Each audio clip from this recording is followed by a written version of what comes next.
Welcome to Acton Unwind, an ongoing conversation on a free and virtuous society. I'm your host, Eric Cohn. I want to thank you for listening, and I want to ask that if you're listening to us on our website, that you navigate right now to the show notes for this episode. That's where you'll find a link to subscribe directly to Acton Unwind at Apple Podcasts, Google Podcasts, Spotify, or anywhere else where you listen to find podcasts. And if you like this program, please leave us a 5-star review at Apple Podcasts so as to help more people find our show. This week, I'm joined by Noah Gould, Acton's Alumni and Student Programs Manager, and David Hebert, Affiliate Scholar and Managing Editor of the Journal of Markets and Morality here at Acton. This week, we'll be discussing industrial policy, and if the only problem with it all along was that people just weren't doing it right.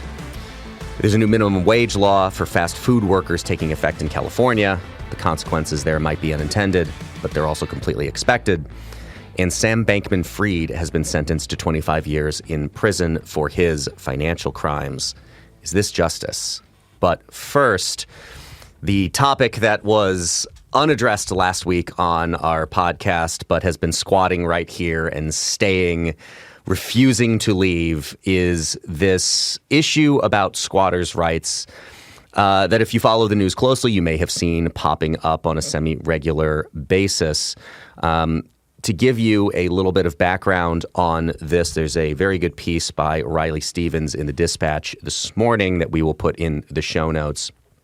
I'll give you a little bit of the intro of that to set all of this up. Adele Andaloro says she was simply trying to remove squatters who had taken up residence in a home she owned, yet she was the one who got arrested last month after she called the police. The New York incident is just one story among many, drawing attention to, quote, squatters' rights, people settling themselves into a vacant home and claiming legal entitlement to remain indefinitely. Technically, squatters' rights do not exist.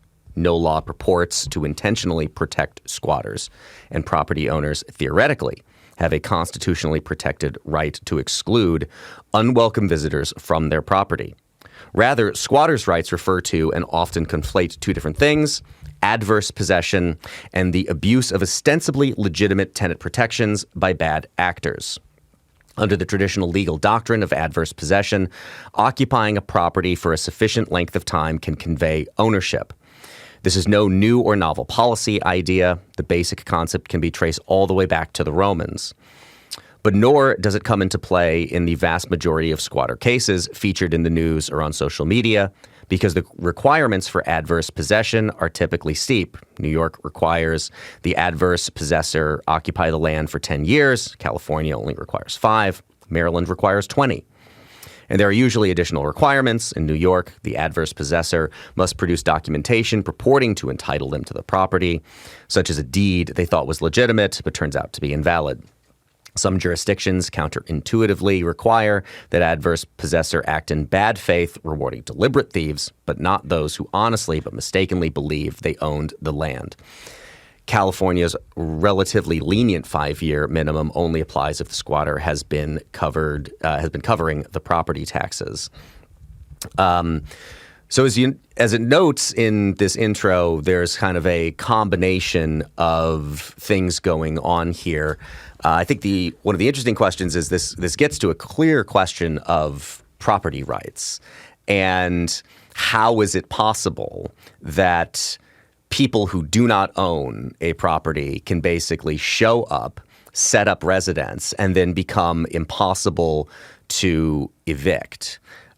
So as Riley Stevens here points out, this doesn't really exist in the form that it's being talked about, but I think this raises another interesting question as well. If it comes to exist by the way it is handled from the point of view of a legal system, it kind of does exist, whether there's been a law written for it or not, because again, as the intro story mentioned, there's a woman trying to get people out of property she owns, and she's the one who gets arrested. Now, one could try to dismiss this as just major cities having gone crazy. I am reminded again of the great quote from Nat Glazer of sometime around in the 1960s. Cities stopped doing the things that they know how to do, like pick up the trash, and decided to do things that no one knows how to do, like solve poverty. I think you could probably draw some kind of line from that thinking about how to run major cities to problems like this, where people who may clearly own property can't get others who don't own it and won't leave out of their property. Noah, what are your thoughts on this? I mean, it's clearly a problem, and this is kind of like I said, it's kind of an interesting point to me that squatters' rights in and of themselves don't really exist, but in the practice of law and governance in a major city like New York, where we're reading a lot of these stories out of, it kind of does. What does that mean? Yes, I think I have a little bit of a different take on this. So what's interesting about this story is I think it reveals that ownership is more complicated than we think about it, usually in the kind of common parlance. So if we think about adverse possession, that is a really old tradition of possessing something is part of owning it. It's not all of owning it, but it is a piece. So that, I think, is actually an important concept in kind of private property law that kind of has been discovered over time in the common law tradition, is that to kind of own a piece of land, you have to possess it and be using it in some way to continue to possess it over time. So if you kind of think about two farmers, one of them kind of gives up and moves to the city and leaves his land fallow, and then the other farmer builds a fence and excludes a part and uses it for 10, 15, 20 years. You know, it's different state by state and per jurisdiction. But that is a helpful way to say, okay, if this person has used it open and notoriously is the language of the law, then they can keep it. Now, I think what's happening here is a conflation of tenants' rights, which are important part of, kind of protecting people where they live, and this idea of just you can take somewhere and then you have those same rights if you're just kind of breaking and entering and living somewhere for a place. So that it is just a conflation of a bunch of different ideas, but this adverse possession tradition underlying, I think, is important. We shouldn't disregard it.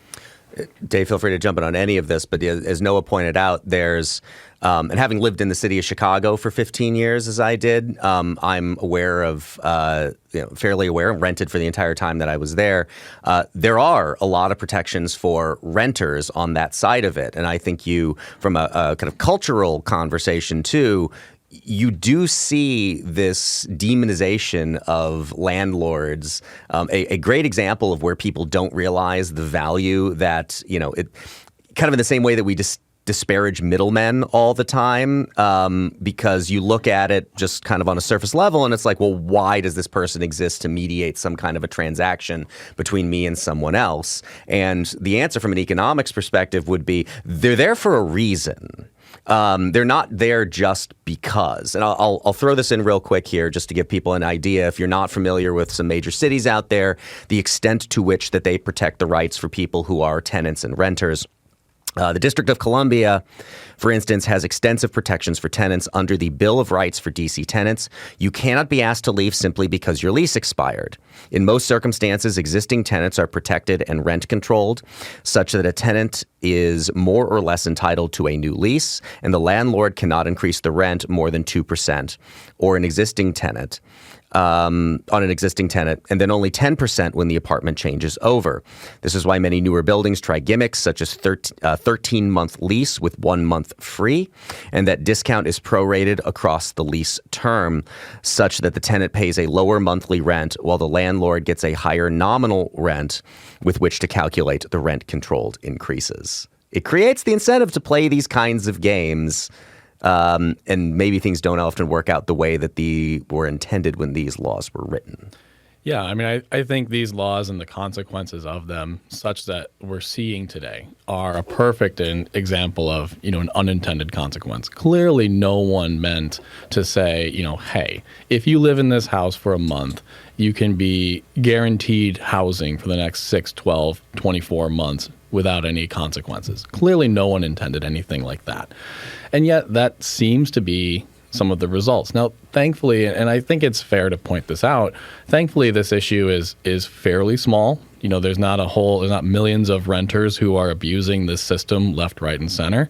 So to me, it's not a national security crisis or anything to that extent, but it is a problem. And it is something that I think is going to get worse as we see, more and more people gaming the system in these weird ways with 13-month rent and everything like that. So I do think it is a problem.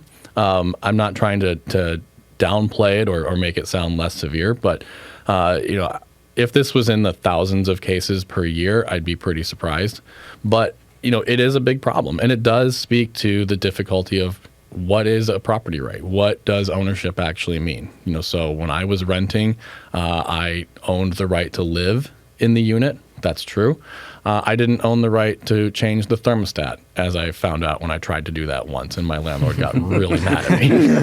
So, turns out I didn't have access to the utility panel, so I couldn't shut off the electricity, and then that's dangerous, and there's problems, right? So I had several rights that come with owning, I suppose you could say, but I didn't have all the rights, and the landlord clearly retains all those rights. And that's where I think the difficulty comes in is, what does it mean to say, hey, you can't be here anymore? The intent of a lot of these laws are noble. Who could argue against trying to protect people who might not be in the best situation financially or in terms of experience with, tenant law, right? The landlord has dealt with, probably at least a few tenants before. Tenants may have only dealt with one or two landlords, right? And so they're not going to have as much knowledge about the law as the landlord is, right? So we might want to protect them in that case. It's also probably the case that the landlord has significantly more resources to throw at disputes, right, than the tenant does. So, okay, we might want to protect them there too. But there are instances where protections can go too far. And I think this is where, in a lot of cities and a lot of states, I think this is a case where those protections may have gone too far and into a realm of abuse. Yeah, we got to think about what type of behavior do we want to incentivize for kind of the stock of housing. And I think you bring up a really good point. If there are different interests that we need to balance, there is the interest, and we don't want people to have one-day notice for all their stuff on the street. Sure, great. We also want to incentivize upkeep of housing. That's a big problem right now. We don't have the incentives aligned so that renters don't trash apartments, don't destroy value of housing, that kind of thing. So I think when we use just a pure emotional reasoning, we end up with a real unbalance on the laws and rules. And we got to be careful about how do we balance these different interests to create the right incentives so we don't have these wacky unintended consequences. To me, this is redolent of the way that we have so deeply messed up housing policy, particularly in major cities, but you see problems with this really all over the country. You have a combination of problems that are the result, I think, of public policy choices, and it is multiplied by issues like the ones that we are talking about right now. So in the New York City mix, another problem that you can throw into it is New York City has had rent control for a good long while. And there was, I will try to find it, but there was a recent story of this woman talking about basically how she's been able to live her life in a way to explore the things she loves and cares about because she's been paying in the hundreds of dollars for an apartment in New York City, which anybody who knows anything about housing rates in New York City, apartment rental rates in New York City, it is in the thousands of dollars. I mean, you will get jokes about you can only rent a closet in Manhattan for $3,500 a month. And so you have this goes to what you were saying, Noah, of one of the things, again, the unintended consequences, the unseen part of this is the lack of the housing that is not constructed because landlords, people who would be profiting off of owning a building with units like that, are limited in what they can actually take in because of rent control policies.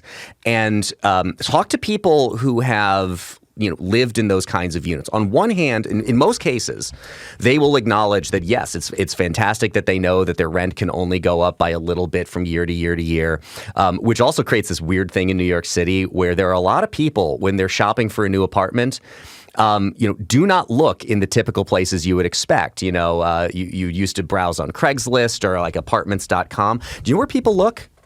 The obituaries. You're looking for people who owned or had lived in rent control apartments that died, and they're now going to be free. They're going to be open. You have it is too difficult to build new units in many cities and in places that aren't major cities as well. Even here in Grand Rapids, we're the second largest city in Michigan. I read a piece recently. We have something like a 96% occupancy rate for the housing in Grand Rapids. You also have this phenomenon of a lot of boomers who are not moving out of the housing that they have been occupying for quite a while. So you have this long occupied, many of them having paid off their mortgages, of housing that is not coming back on the market. It is difficult to build new housing. I will give a sop here to some of the people who, like to make those points about back in the 1950s, you could on one income, send your kids to college and own a house and do yada, yada, yada, yada. One of the points I do think is reasonable is it is hard to build housing the size that you had in the 1950s anymore because of certain, I guess, requirements, and what is viewed as being profitable, again, given the restrictions that exist on how much housing you can build and where. So it just to me this is a combination of so many policy failures, so many attempts to do one thing one place without a whole lot of attention being paid to the other places where there are negative externalities, where there are negative impacts on the market. And this is how you can have situations like, as I observed in Chicago, where you would see new apartment buildings opening all the time. And the kind of base level understanding of the economics of it would suggest that, if you're adding new units, the prices should start coming down, and they never do. It continues to be just as expensive.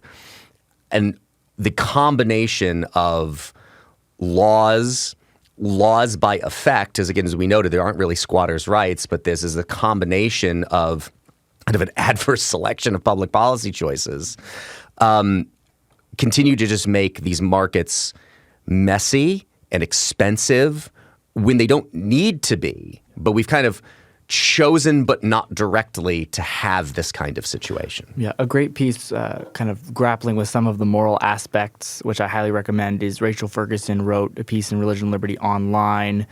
She titled it, Why Christians Should Be, in parentheses, the Best Landlords. So kind of defending both this idea that Christians can be landlords and add value, and with the acknowledgement that they have to have ethics and they should be the best landlords because they can actually bring in that aspect to their work and protect people, but defending kind of engaging in the marketplace and the value add. It's a great piece. I recommend it.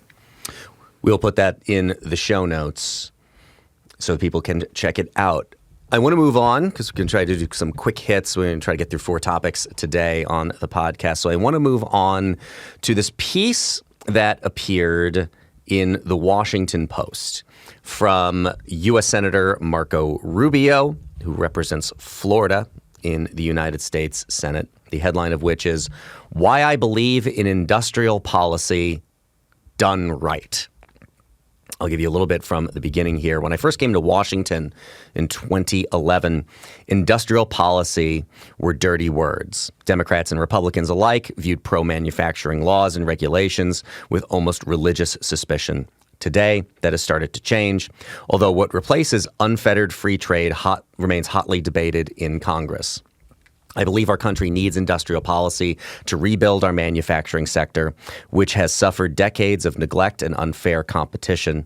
I also believe the Biden administration has done industrial policy wrong, throwing vast sums of money at questionable projects and arguably empowering communist China in the process. Some will eagerly use the administration's failures to tarnish those of us who believe in a smart, common-sense approach to industrial policy. But let me set the record straight about what industrial policy is, what it isn't or shouldn't be, and how it has been used successfully in the past. And from there, he goes into his attempt to detail those. So, Dave, I'll throw the question to you. Has the problem with this all along just been that we just haven't been smart about it?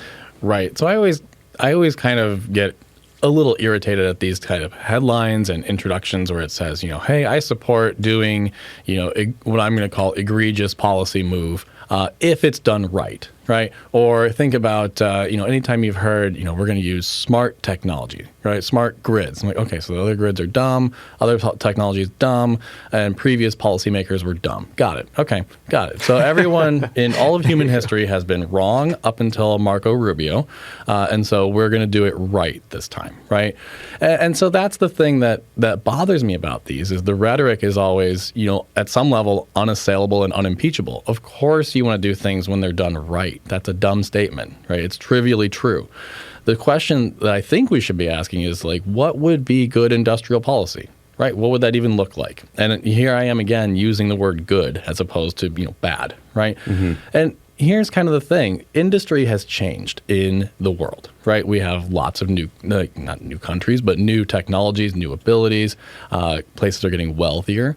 And so the ability to work together in a peaceful and cooperative way and to ship things around the world and to work in a multi-step, multinational production process. I mean, think about how textiles are made. Typically, we see the cotton grown in the American Southeast. It is then shipped over to Taiwan to be processed. Then sometimes it's shipped back to the U.S. to be turned into actual garments or things like that. Sometimes the garments are made overseas. That's true. We even see, in some cases, it's shipped from the American Southeast down to South America to be processed into thread, and then the thread is shipped over to Asian countries over there and turned into garments and then shipped back to the U.S.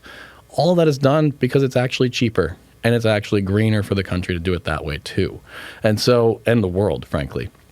And so, to me, getting these things right is relatively simple. And I think Milton Friedman said it best. Anytime there is a free trade or an industrial policy agreement that's more than a page long, there's something weird in there.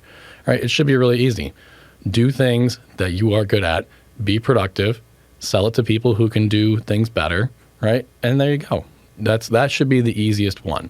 Instead, we try to complicate this and say things like, oh, well, we're going to create jobs. Yeah, you're going to move jobs from where they would have been to this new sector. True. Is that going to be a net gain in jobs? Unlikely. It's going to be more expensive. And so, no, when you have things that are more expensive, you get less of them. And so that doesn't seem to be true. So I get really bothered by statements like this where, hey, we're going to do it right. Okay. We've been trying for a few hundred years. This is the time. Now's the day we're going to get it right. Okay. I think one of the kind of humorous parts of this article is when he says, the real problem with Biden's CHIPS Act is lobbying. And it's a bit rich coming from the senator of the sugar industry. Yeah, on one level, I agree. That's what went wrong with it. Great. Yeah, lobbyists don't just wear blue ties. Yeah. There's lobbyists on both sides of the aisle on this issue, and I mean, there's a real public choice critique of this is what happens every time you have a large-scale intervention like this. It doesn't matter if you're a Democrat or Republican. There's going to be a huge amount of capture by the industries. I struggle to see what's going to be different about his kind of proposed pet policies. I wrote a piece in the National Review when the CHIPS Act was first passed, basically saying, yeah, this is just a huge handout to Intel and the other chips makers. And what Rubio seems to want, he says, we need to support critical industries like mining, oil, and gas. Okay, this is just going to be handouts to his favorite industries. So it's just kind of a switch. And I worry that there's this kind of bipartisan consensus about we need to really do industrial policy, which just ups the quota of the amount of money that's available for capture every single year. There's always money in the government that's going to be available to capture for government, for businesses to try to get over producing profit and value. But this is every year we just have a lot of money on the line that every industry can kind of fight for. I will start with where I will give Marco Rubio and those like him a little bit of credit, which is there are some very specific industries in which I think you can make a compelling argument that there are national security interests to have the supply chains for a lot of military equipment. I think you can even make a compelling argument about some kinds of medicine running primarily through the United States versus, say, how much do we want to depend on technology from China that feeds into a lot of military equipment. Okay, I can at least understand that. We can have a conversation along those lines. The extent to which we should engage in policy that subsidizes those particular industries is up for debate. But I think there is a credible argument to be made there. Mm-hmm. Yeah, but and let's be even more specific than that. I think the national security language sometimes, in some sense, toothpaste is a national security because if people have bad gets teeth, abused, then we will. undeniably. So I think it's more helpful to maybe say like military capabilities. I think it's a good point. Yeah.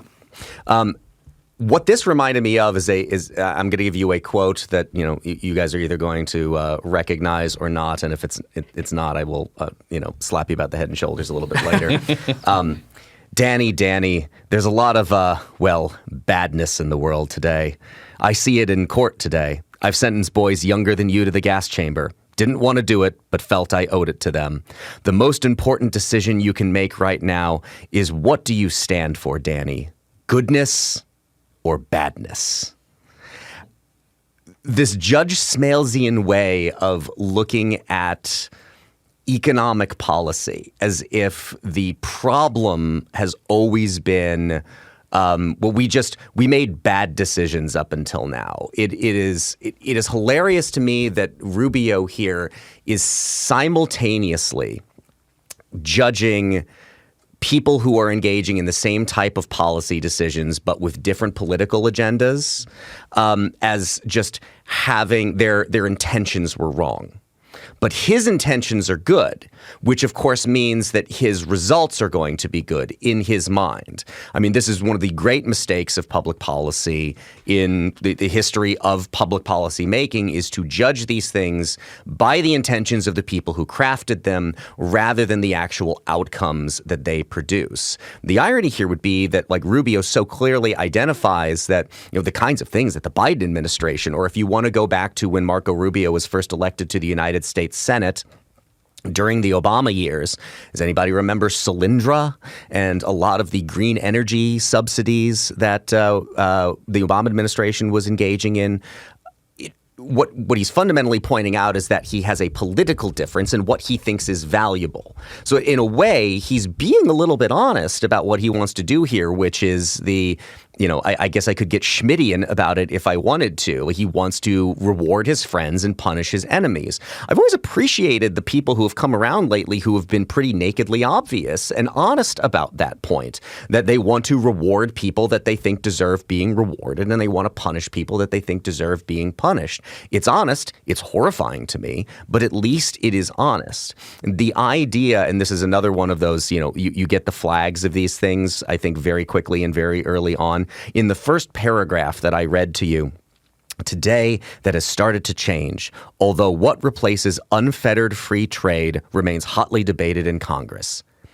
Get out of here with your unfettered free trade nonsense.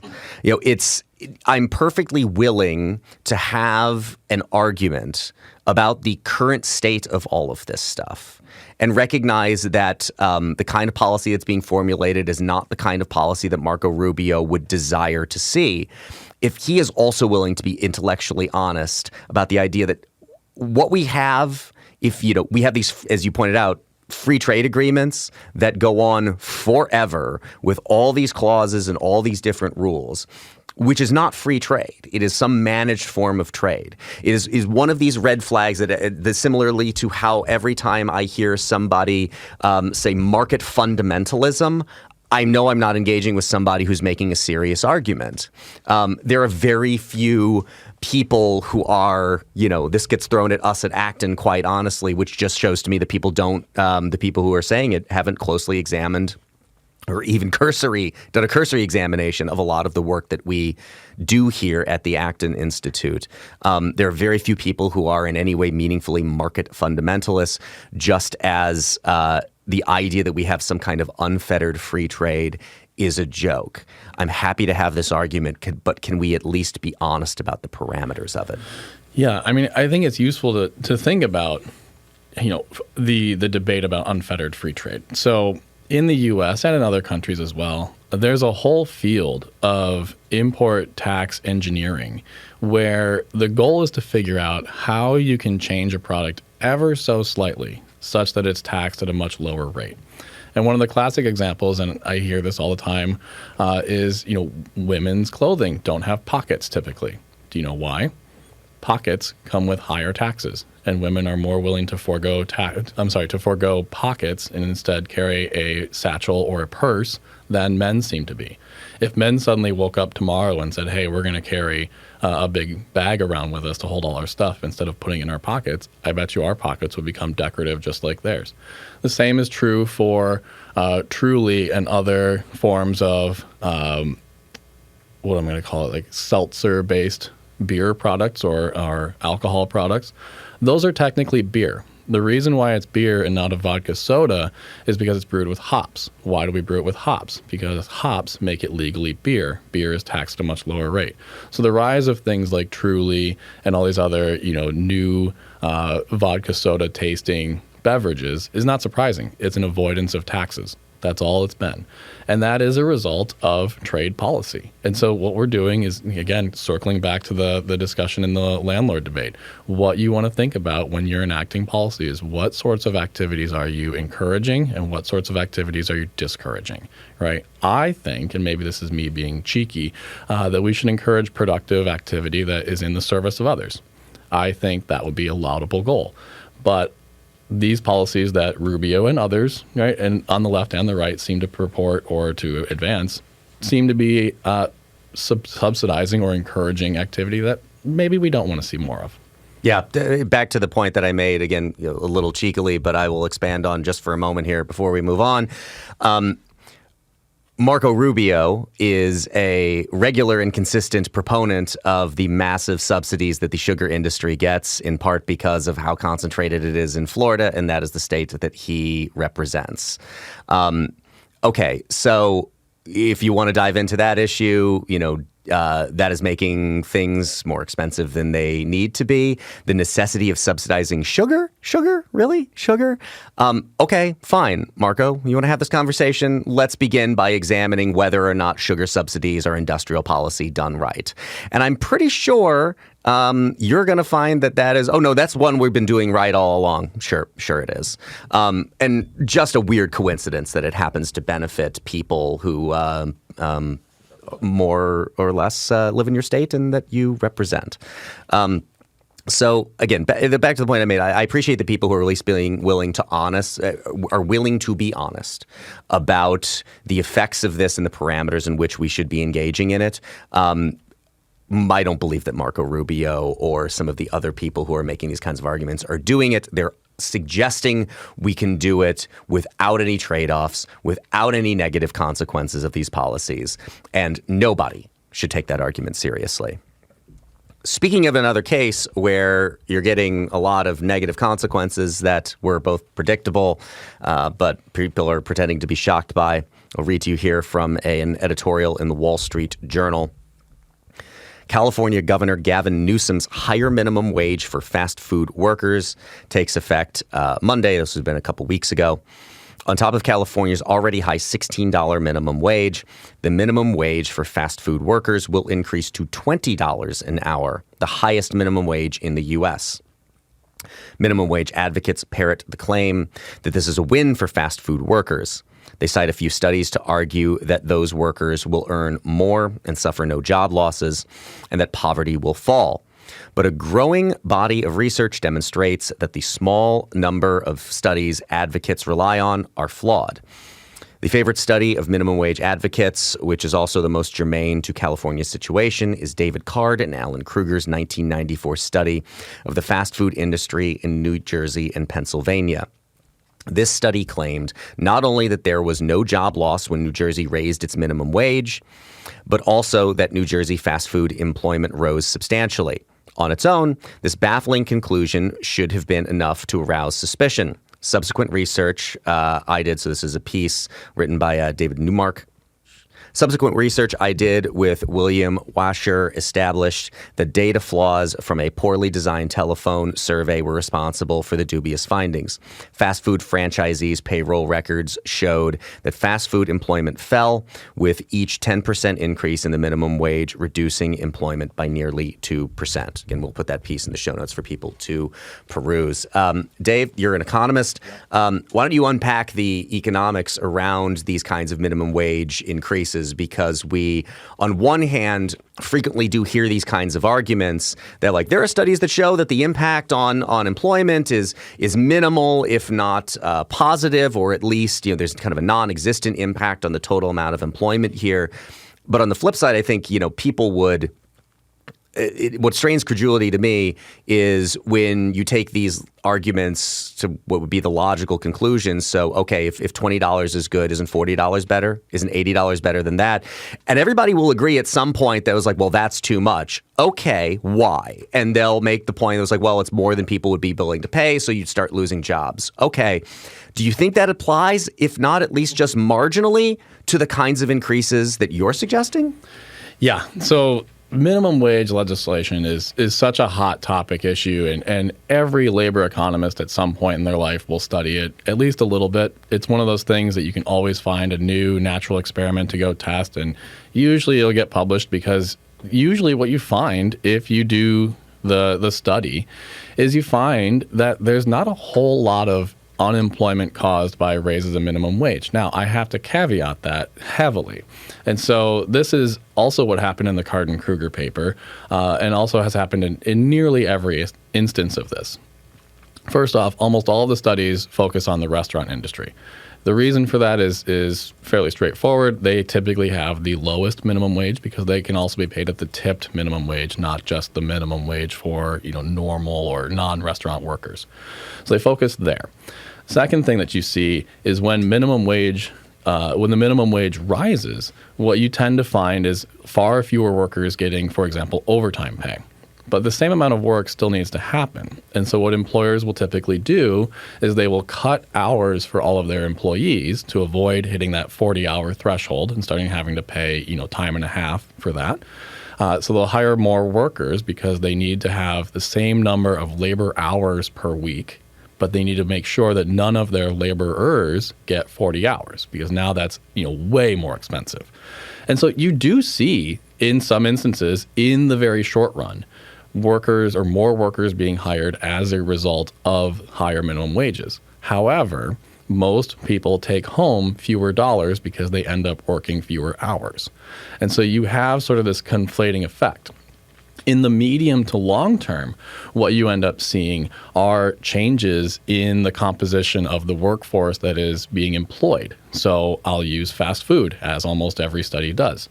So in 2011, McDonald's and plenty of other fast food restaurants started experimenting with touchscreen technology.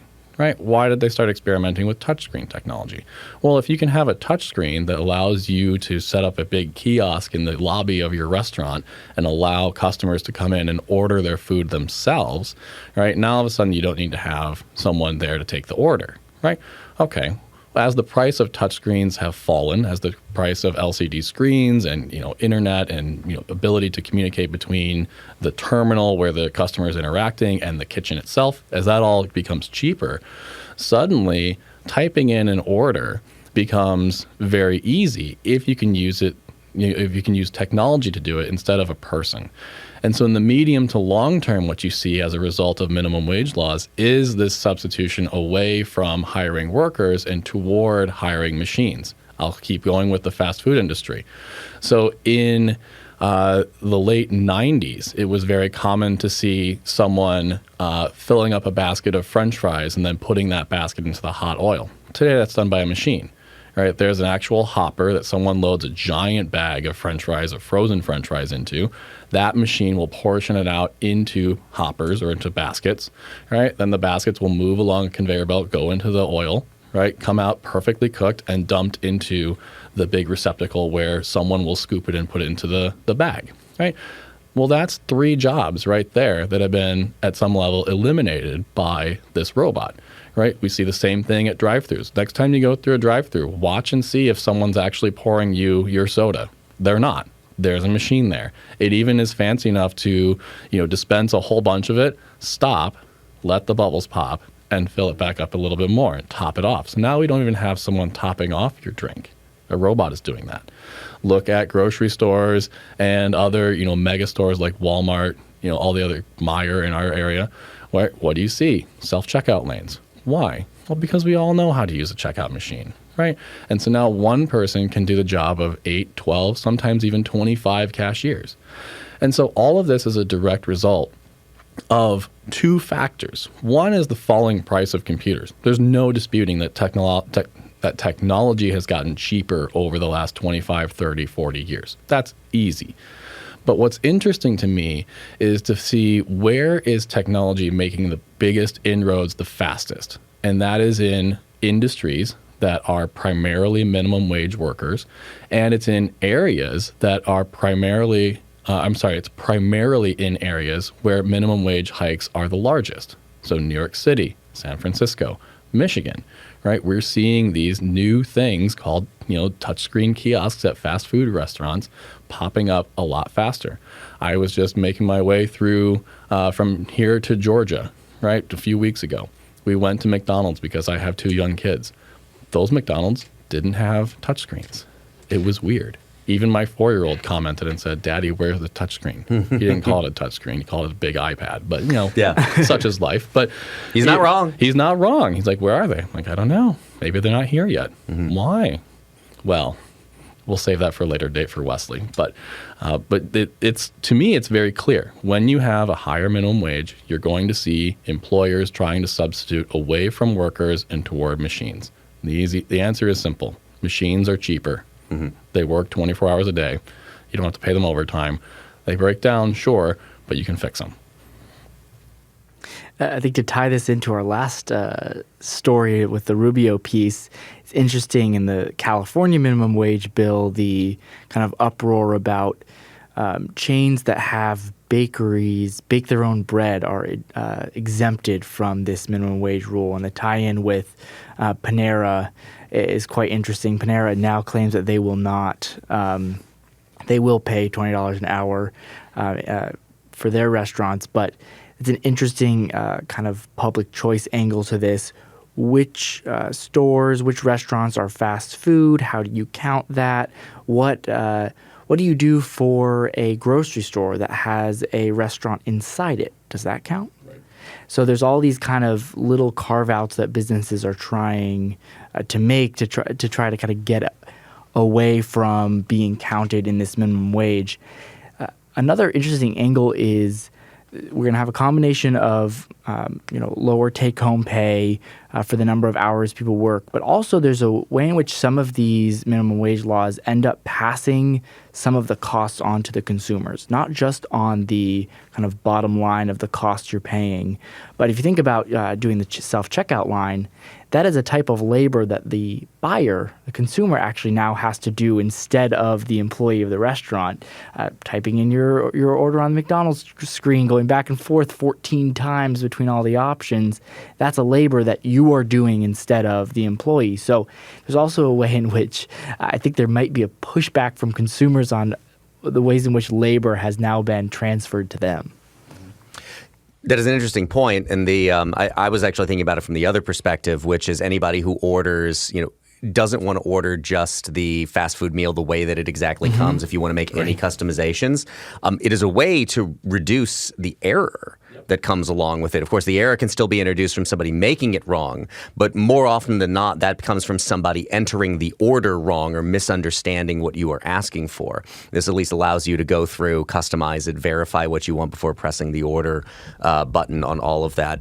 I think we have this predilection towards looking at these problems in the moment that they exist, without an idea of a long-term view of where we're going, where we've come from, where we are now, and where it is going to, and that there are shifts within the labor market as we reallocate away from areas that are proving to be less valuable and towards areas where there is more value. And The problem is, particularly as it confronts politicians, is they care about the here and now. And it's very hard to tell people that it's like, well, we're shifting to what will be, something better. You get a lot of this in the rhetoric about a lot of company towns that are industrial towns in the Midwest, like in the Rust Belt, that have been hollowed out. And it necessitates these conversations about, well, what do we do for these kinds of people in these periods of transition? And there are, a combination. The problem that I find when I listen to people who are complaining about this is that, it's kind of, they want everything all at once. They want a period of time that doesn't exist anymore. They want to reinvest in these kinds of manufacturing jobs. So they don't want the evolution away, the technological evolution away from the way things were into a different future that points to people who used to do these jobs and say it's just not as valuable anymore. Need to find a way to transition to something else. But we also are heavily discouraging of the idea of people moving out of a lot of these towns. And I know Kevin Williamson is taking a lot of flack for this, but more often than not, he wrote this great piece, so I'll find it and put it in the show notes, about Garbutt, New York, that the conclusion is get up and move out of Garbutt. Go somewhere else where there is more going on, where there are more opportunities. And I do find this to be kind of fascinating that it is, on one hand, never been easier to move, and people are doing it less frequently than they used to. And I think it would do us well to start examining and understanding the reasons why those kinds of are happening. A lot of it may have to do, or some of it may have to do, with an earlier topic that we were discussing, which is the availability of housing in different places. There's so many levels of policy complication. And again, this is where I would draw it back to the last topic we were discussing, which is all the people who formulated all of these policies thought they were doing it right. They thought they were doing good things. They thought they were helping people out. And they were helping some people, but they were doing it at the expense of others. And the understanding one needs to have, I think, about these things is there are no unalloyed goods. There is no policy you're going to construct that is going to have only the benefits and none of the downsides. And we should be a little more serious in discussing them. Minimum wage seems to be one of the most obvious cases where you can have these conversations. And I appreciate places like California letting this kind of thing play out so people can see what the consequences are and they can start drawing their own conclusions about it. Let us move on to our final topic of the day. We have discussed this story previously on this podcast. The founder of FTX, Sam Bankman-Fried, a couple weeks ago was sentenced to 25 years in prison for the fraud scheme that he perpetrated, and he was to pay $11 billion in forfeiture. No small amount of money there. Here from a piece in CNBC, FTX founder Sam Bankman-Fried was sentenced to 25 years in prison for the massive fraud and conspiracy that doomed his cryptocurrency exchange and related hedge fund Alameda Research. The sentence in Manhattan federal court was significantly less than the 40 to 50 years in prison that federal prosecutors wanted for Bankman-Fried, but it was much more than the 5 to 6.5 years suggested by his attorneys.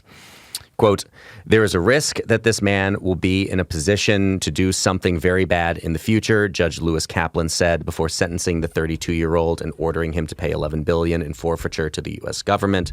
Quote, and that's not a trivial risk at all, Kaplan added.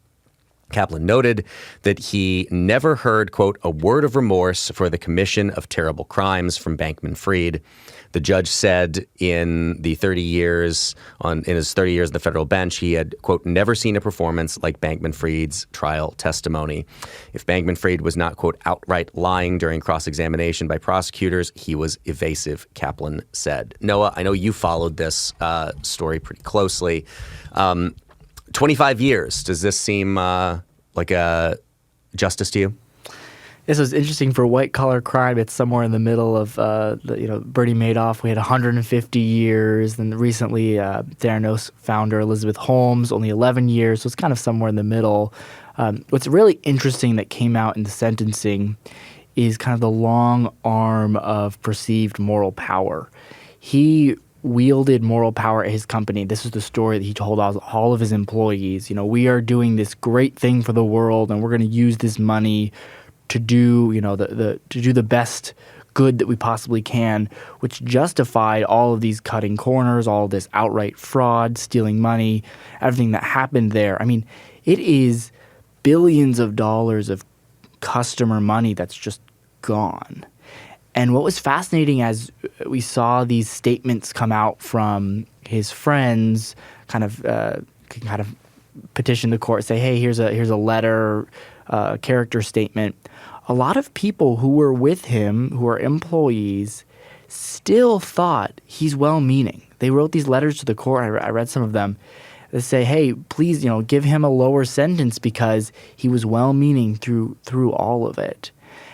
And it's just altruism was literally written into the name of the philosophy he was espousing. Yeah, effective altruism. It has a real dark side of it justifies all of this behavior, because if you can do something that is towards the greater good, I should add, towards the greater good by your own calculation, right? That's a huge part of this whole puzzle.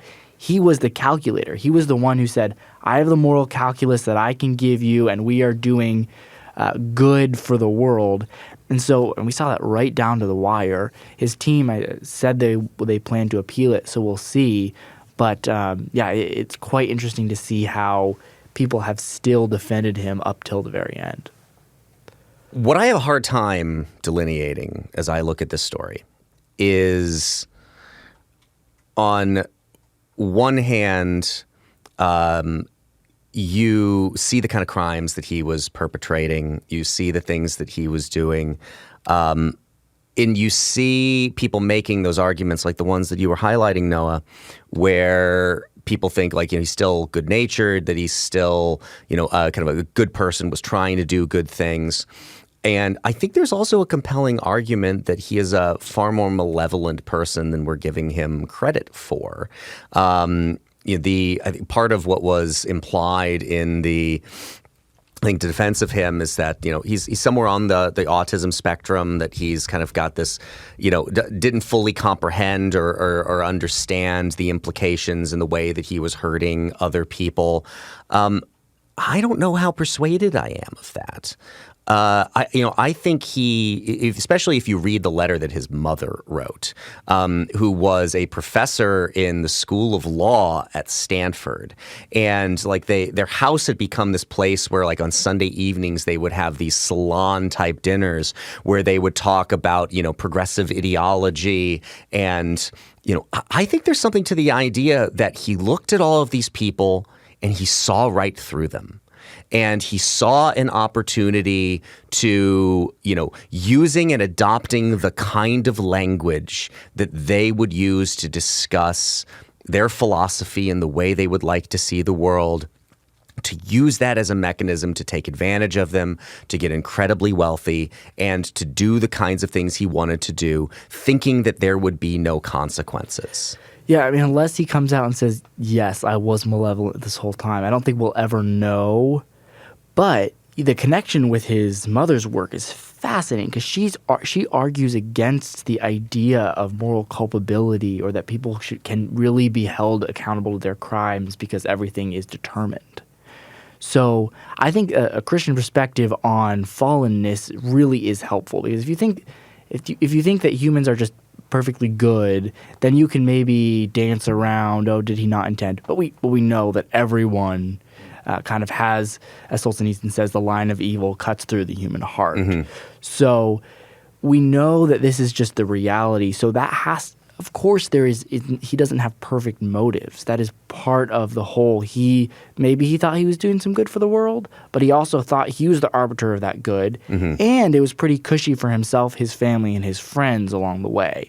So there's certainly moral culpability here that we can look at and say, no, at any level, even if we allow at some level he thought he was doing what was right, he can't be perfectly altruistic and objective. Yeah, there's also just very clear, if you followed this, the trial and the cross-examination that was mentioned in this CNBC piece, I mean, you do see a kind of remorselessness around this. And, again, this is where I come back to where people have noted that he exists somewhere on the autism spectrum. It was like, to the extent of which that he's, if he feels it, if he's capable of manifesting it or not. I don't know how important or relevant that is. But, I mean, from the perspective of a judge who is going to pronounce a sentence on somebody like that, if you have come across through the entire thing of really thinking that you've done nothing wrong or that everything that you did was justifiable, that is going to lead inexorably to the kinds of conclusions that you heard from this judge, that if we go light on you, if we let you out, there's nothing to suggest to me that you aren't going to do it again. And in fact, some of the behavior that he engaged in while he was awaiting trial, where he was released on bond and he was living with his parents, but he was prohibited from accessing the internet, and he went ahead and did it anyway. I mean, there's something to suggest that this is someone who just does not believe that the rules of society, whether those are kind of the rules of convention or actual laws,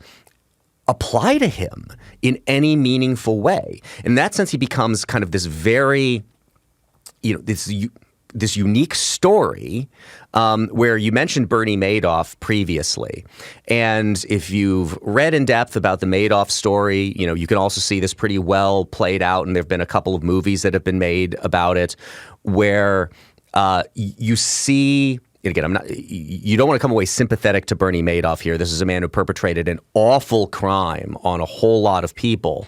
But the representation of, the way that this did weigh on him, like the thing that he felt he let get out of control. The stress was weighing on him, the extent to which he was going to try to further it and to not have the entire thing collapse. And when it finally collapses, when he essentially confesses to his kids and his family what he had done, there is an understanding. You can debate whether or not he was really remorseful about it, but there is at least an understanding of I did something wrong. It got way out of control, and now it has resulted in this, horrible set of consequences for me and a lot of harm to a lot of other people as well. And you just really didn't see any of that communicated from SBF in the course of his trial, in the way he's presented himself publicly. He seems to perceive himself as just being above all of it, which is why I kind of come back to sympathizing with the people making the argument that, it's not this almost like childlike innocence in the way that he's approached these things, that it could be something more malevolent, that he just kind of he saw the nonsense of all of the people that his parents would host and the philosophy that his parents espoused, particularly your mother, as his mother, as you noted, and just saw through all of it and decided he was capable of taking advantage of it. And so he decided to do so. Yeah, I think I would warn against viewing him as unique. Obviously, his height and what he reached is unique. But I worry that we are telling a whole generation of business leaders all that matters is success and leveraging kind of social movements to get ahead in your business.